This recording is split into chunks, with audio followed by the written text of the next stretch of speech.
me duele admitirlo, pero es un facto.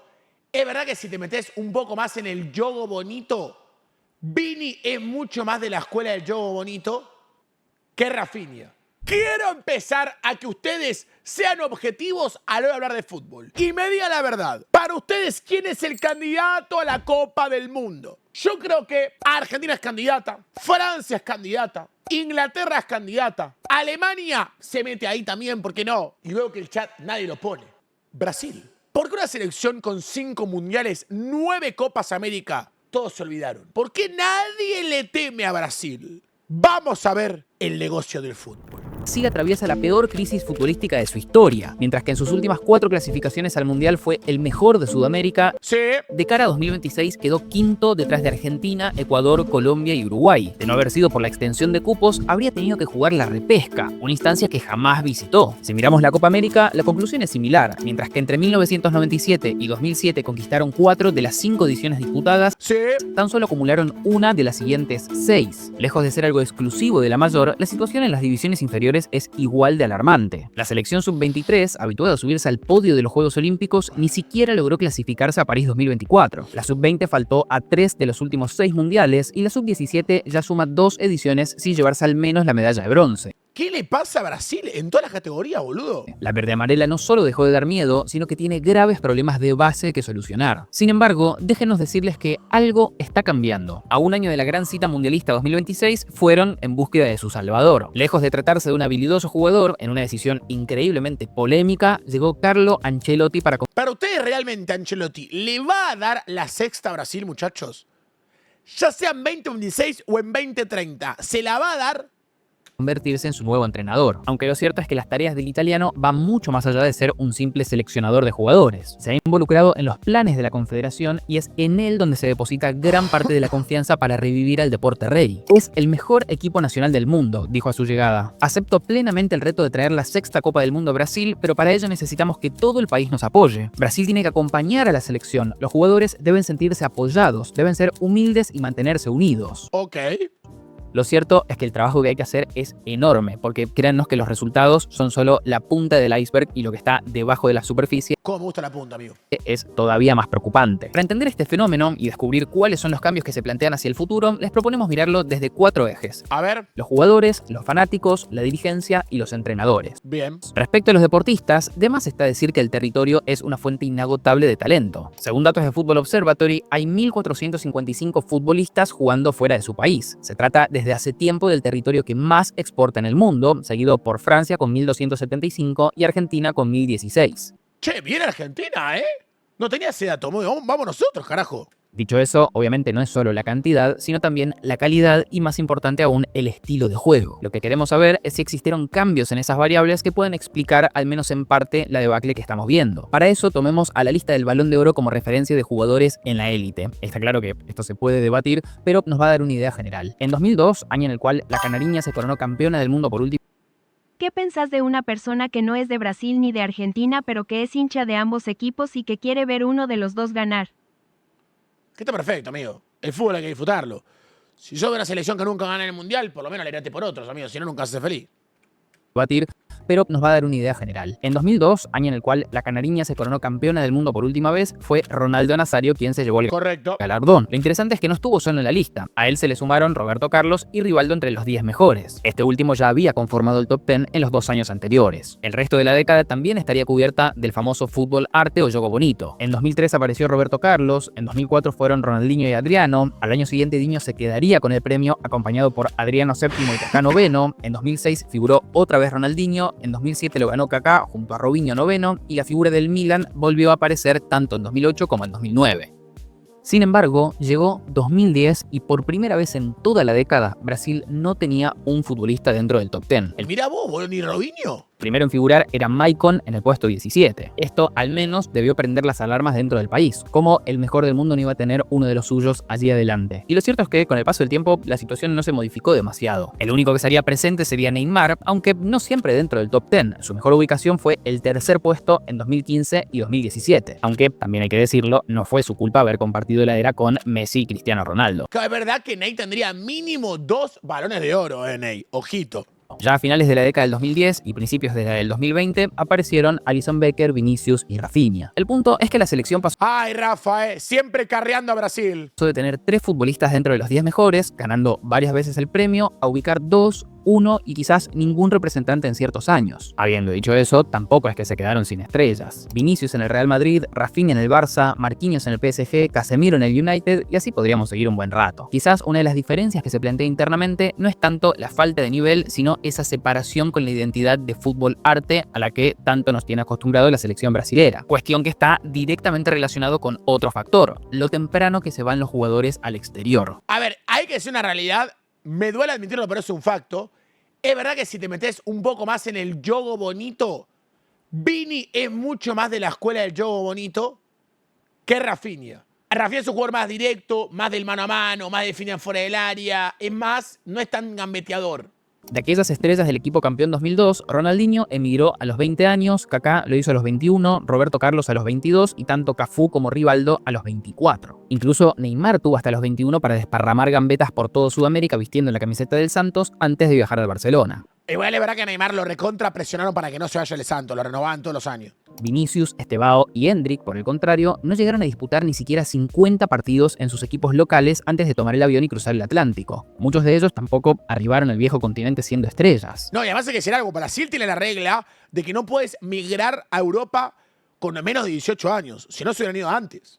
Vini aterrizó en Madrid y lo mandaron directamente al Castilla, que es el equipo filial del Real Madrid. En otras palabras, Brasil ahora exporta jugadores antes de terminar su proceso de formación. Eso implica menos ADN del arte de la gambeta y más ADN asociado al tiki-taka del fútbol moderno. Y si hablamos de factores que generan que los jugadores se vayan muy jóvenes, no podemos dejar de hablar justamente de los clubes de Brasil. Dichas instituciones no solo dejan ir al talento cada vez más rápido, sino que lo reemplazan con jugadores extranjeros. Volviendo al Brasileirao, si queremos entender por qué ese éxodo temprano puede ser un problema, solo nos basta con mirar a Italia, quien llevó ese proceso al extremo y todos sabemos cómo terminó. Actualmente, la Serie A italiana cuenta con 367 jugadores de otras nacionalidades, representando el 69% del torneo. Una verdadera locura. Eso implica menos espacio para el talento italiano y por ende luego menos figuras de las cuales puede nutrirse la selección para pelear un mundial. Ok. O bueno, al menos la clasificación a un mundial. En lo que al torneo sudamericano respecta, la cifra de deportistas foráneos pasó de 126 a 158 en apenas 2 años y hoy representa el 23% del total. Está claro que todavía se encuentra lejos de las cifras italianas, pero de continuar esta tendencia podría convertirse en un problema en el futuro. Finalmente, esa desconexión que puede existir entre las jóvenes promesas y los clubes nacionales luego se traslada al pueblo brasileño. Así que entremos en este aspecto de nuestro recorrido. La selección nacional, sobre todo en este país sudamericano, va mucho más allá de 11 jugadores. Es identidad nacional. La camiseta amarilla se volvió un símbolo sagrado representado justamente por los futbolistas. Correcto, la amarela, la verde amarela. En ese sentido, la relación entre los atletas y la afición tiene un peso enorme. Años atrás, estos pasaban mucho tiempo disputando partidos en suelo natal, lo que generaba que la gente los conociera y empatizara con ellos. Incluso cuando los llamaban a la selección, muchos de ellos seguían en Brasil. De aquella plantilla campeona del mundo en 2002, el 50% aún vestía la camiseta de un club local. Para Qatar 2022, en cambio, solo 3 de los 26 convocados cumplían esa condición. Dicho Probablemente un arquero y 2 jugadores. este factor, sumado a la acumulación de desaires en lo que a resultados respecta, generó que la expectativa del público respecto a la selección cayera gradualmente a lo largo del tiempo. Si revisamos la asistencia en el Maracaná durante todo este siglo, notaremos que el partido frente a Chile en 2025 por eliminatorias registró una de las peores convocatorias en mucho tiempo, con menos de 60.000 asistentes. Para tomar dimensión, frente al mismo rival en el proceso camino a Qatar 2022, la cifra casi llegó a los 70.000 y frente a Ecuador en 2007 fueron 85.071 personas. Ahora bien, ¿es solamente una cuestión de jugadores y clubes? ¿O hay algo más allá que también tiene gran responsabilidad en la situación que están viviendo actualmente? Bueno, como sabrán, un rol esencial en el crecimiento del deporte de un país son los dirigentes. Sí, claro. En ese sentido, Brasil se ha tomado unas pequeñas vacaciones durante el último tiempo. Así que avancemos a la tercera etapa de nuestro recorrido, la dirigencial. En los últimos 14 años, la CBF tuvo más presidentes investigados que títulos conseguidos. No, bueno. Entraban por la puerta grande con grandes promesas y terminaban en los tribunales. Para entender el problema hay que empezar por el hombre que lo controló todo desde 1989 hasta 2012, Ricardo Teixeira. Bajo su mandato se lograron los mundiales de 1990 1994 y 2002, además de 5 Copas América y 3 Copas Confederaciones. Deportivamente hablando, todos le temían. Fuera del campo de juego, la organización también era una máquina de generar dinero. No había marca en el mundo que no quisiera estar asociada a la mejor selección del planeta. En 1996, por ejemplo, Nike se comprometió a desembolsar $400 millones a lo largo de 10 años para ser el fabricante de su indumentaria. Nunca antes se había pagado semejante cifra para vestir a un club o una selección. El inconveniente fue que, mientras Brasil brillaba, ganaba títulos y generaba ingresos, la dirigencia comenzaba a opacar ese éxito. En 2012, Teixeira renunció a su cargo alegando motivos de salud. Lo cierto es que todos los medios hablaban de sospechas de corrupción relacionadas a la FIFA. De hecho, el Departamento de Justicia de los Estados Unidos abrió una investigación por aquel contrato con Nike bajo la presunción de que alrededor de 160 millones, estamos hablando del 40% del total, terminó ligado a presuntos esquemas de soborno y lavado de dinero. No, bueno, unos chorros, unos ladris. 7 años más tarde, la FIFA terminaría corroborando que los diversos casos de Teixeira efectivamente se asociaban de manera ilícita a la adjudicación de contratos de competiciones CBF, Conmebol y CONCACAF. El periodista deportivo Yuka Fouri dijo a la BBC: su gestión al frente de la CBF significó un atraso para el desarrollo del fútbol en Brasil a pesar de los títulos conquistados. Con Teixeira, el fútbol brasilero no avanzó nada en la dirección del profesionalismo, transparencia y gestión moderna. Luego de su salida, quienes ocuparon el lugar tampoco es que hicieron las cosas perfecto. El primero fue su vicepresidente José María Marín, que luego sería uno de los arrestados por el FIFA Gate. Acusado de delitos como lavado de dinero y la recepción de sobornos en contratos de marketing y emisión de torneos, terminó yendo a prisión en los Estados Unidos. Además, tuvo que devolver 3,34 millones de dólares y pagar una multa de otros 1,2 millones. Una verdadera locura. Su sucesor, Marco Polo del Nero, asumió en 2015 y tampoco se salvó. En 2019, la FIFA lo condenó a abonar 1 millón de francos suizos y lo suspendió de por vida del ámbito deportivo debido a sobornos que había recibido entre 2006 y 2012. La situación no daba para más. Mientras que otros países profesionalizaban academias, datos y gestión, Brasil continuaba enredada en cuestiones internas. Romário lo dijo claramente: el fútbol brasileño tocó fondo en términos de vergüenza. A lo que agregó: tenemos que acabar con esta charla de corrupción e invertir en los jóvenes atletas, volver el deporte más social e invertir en el fútbol base y el fútbol femenino. Eduque, Romário, eduque. Las promesas seguían apareciendo, pero nadie se hacía cargo de cuidarlas. Luego de organizar la Copa del Mundo 2014, por ejemplo, la federación recibió fondos que alcanzarían los 100 millones de dólares en concepto de legado por dicho evento. La idea era que fueran destinados a desarrollar el fútbol juvenil.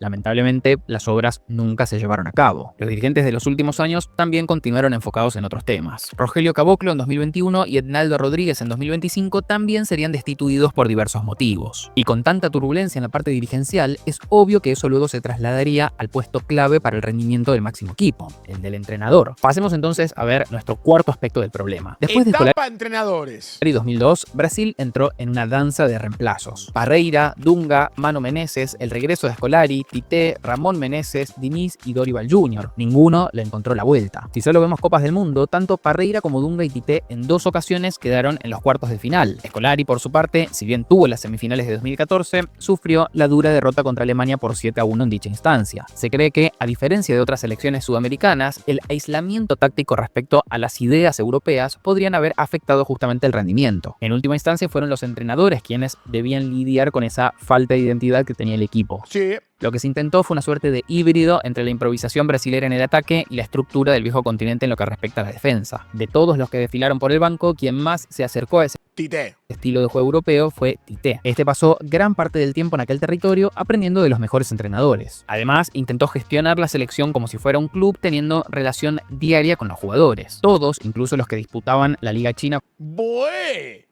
Tele en la cancha, chicos, tremendo, ¿eh? Tele en la cancha. Como Renato Augusto, formaban parte. Y la verdad es que los resultados no fueron particularmente malos. Entre 2016 y 2022 dirigió 81 partidos con una eficacia del 80%. La flaqueza estuvo tal vez en los grandes momentos. La derrota contra Argentina jugando como locales en la final de 2021 y los malos resultados en Rusia y Qatar son la muestra perfecta. Luego de... No, igual los 4 goles que se comió... No, pará, ¿qué dijo recién? 80%. La flaqueza estuvo tal vez en los grandes momentos. La derrota contra Argentina jugando como locales en la final de 2021 Ok. y los malos resultados en Rusia y Qatar son la muestra perfecta. Luego de la cita de Medio Oriente, el técnico y la confederación separaron sus caminos. Y luego de que Tite dejara el equipo al finalizar la Copa del Mundo de 2022, todo ese orden que logró generar se fue directo a la basura. Claro. Primero colocaron a Ramón Meneses y luego a Fernando Diniz. Eso sí, este último estaba a tiempo parcial ya que también comandaba al Fluminense. Las cosas, para sorpresa de nadie, no funcionaron. Luego vino Dorival Jr. y allí fue cuando tocaron fondo. Al fracaso de la Copa América de 2024 se le sumaron dolorosas derrotas en las eliminatorias que precipitaron su salida. Así, faltando un año para el Mundial 2026, Brasil no tenía técnico. Hasta que, en mayo de 2025, los planetas se alinearon y un viejo anhelo se volvió una realidad. Llegó el gran Carlo Ancelotti a la selección. Igual medio que Brasil tuvo que agarrar los pantalones con Ancelotti igual, ¿eh? Porque Ancelotti cobra lo mismo que cobraba como técnico del Real Madrid en Brasil. O sea, una locura. Como dice nuestro amigo Alonso de Fútbol, una verdadera locura. O sea, le paga lo mismo que cobra en el Real Madrid en una selección. Una locura, amigo. No es normal eso, ¿eh? No es normal. Se transformó inmediatamente en el entrenador mejor pago de Brasil. Claro. 10 millones de euros anuales y un bono de 5 en caso de lograr el título mundialista. Según datos de Finance Football, encabeza el listado de los entrenadores de la competencia, dejando atrás a Nagelsmann de Mirá vos, mirá. Alemania con 7 millones y a Pochettino en Estados Unidos con 6 millones. Respecto a su llegada, Felipe Luis dijo: Ancelotti fue lo mejor que nos pudo haber pasado. No garantiza el triunfo, pero era el momento para una persona así que incluso trajo estabilidad dentro de la propia confederación. Como bien dice el ex entrenador de Flamengo, su compromiso va mucho más allá de simplemente armar la lista de los 26 jugadores que participarán de la Copa del Mundo. Desde el día 1 que participa de los proyectos y espacios dedicados a mejorar toda la parte formativa. Branco, campeón del mundo en 1994 y quien actualmente ocupa el cargo de coordinador de las selecciones sub-15, sub-17 y sub-20, el bidón de Branco, dijo luego del primer encuentro con él: fue una reunión rara y extremadamente relevante que debe cultivarse con frecuencia para el mejor desarrollo del fútbol brasileño. Que alguien tan conocido como él la haya calificado de rara demuestra claramente la intención que se tiene de cambiar las cosas. Después, el tiempo dirá si efectivamente es suficiente o no. Lo bueno es que parece haber una clara línea de trabajo junto al nuevo presidente de la confederación, Samir Yaoud, de profesión médico. Al tomar las riendas del fútbol brasileño, está gigante Samir Yaoud, tiene jugador de rugby. Trajo varias notas en su recetario. Los focos iniciales están puestos en el ajuste de los calendarios, la profesionalización del arbitraje y la revisión de las normas financieras del Brasileirao con el objetivo de cuidar las cuentas de los clubes. En lo que a la selección respecta, la más importante radica obviamente en el fortalecimiento del fútbol juvenil. Finalmente han comenzado la construcción de 15 complejos deportivos con aquel dinero que provino del fondo legado de la Copa del Mundo 2014. Obviamente los resultados de estas decisiones se verán recién en varios años hacia adelante. La clave para que termine sucediendo es que la confederación logre cierta estabilidad y mantener y llevar a cabo los planes que se propone. Una señal muy importante de que el camino está pensado para el largo plazo fue la renovación de Carlo Ancelotti hasta el año 2030. No solo creen que puede convertirse en el primer entrenador de la historia en ganar un mundial para un país que no es el suyo, sino que también lo ven como una pieza clave dentro del rompecabezas del fútbol brasileño en general. El propio Carleto dijo: hace un año estamos trabajando para llevar la selección brasilera de vuelta a la cima del mundo, pero la CBF y yo queremos más victorias, más tiempo, más trabajo. Los símbolos y más plata, Ancelotti, dale, 10 palos verdes. Y detalles del mensaje están por todos lados. El lugar elegido para dar los nombres de los convocados a la Copa del Mundo no fue otro que el Museo del Mañana en Río de Janeiro. Un aspecto marginal pero interesante también de ese acto fue que, además del anuncio de la participación de Neymar, los 6 jugadores más aplaudidos fueron aquellos que todavía participan del Brasileirao. Eso es verdad. Lo mencionamos por todo lo que venimos hablando fue muy aplaudido Danilo, muy aplaudido muchos jugadores, Alexandro, respecto a Paquetá. Esa cercanía que es necesaria entre los jugadores y el pueblo. Por lo que, al día de hoy, Brasil tiene muchas cosas para volver a creer. A fin de cuentas, lo que nunca le faltó y sigue siendo la parte fundamental es el talento. Quizás el problema fue haber creído que con eso era suficiente para mantener en la cima a uno de los países más futboleros del planeta. ¿Ustedes qué opinan? ¿Tienen una oportunidad real de ganar la Copa del Mundo 2026 o aún les queda mucho trabajo para recuperar esa mística que supieron tener hace 20 o 30 años? Mira, chat, primero agradecer a Leoso del Fútbol que hizo un videazo espectacular para meternos un poco y entender cómo está Brasil hoy en día. Yo creo que Brasil, muchachos, no va a ganar el Mundial. Para mí Brasil no va a ser campeón del mundo, pero ¿quién te dice que mete unos cuartos? ¿Quién te dice que mete unas semis? A ver, imposible no es. Yo sinceramente no veo a Brasil como campeón del mundo. Ustedes en los comentarios, díganme ustedes qué opinan. Quizás Neymar podrá acarrear las lesiones, respetarán a Miney. El tiempo lo dirá.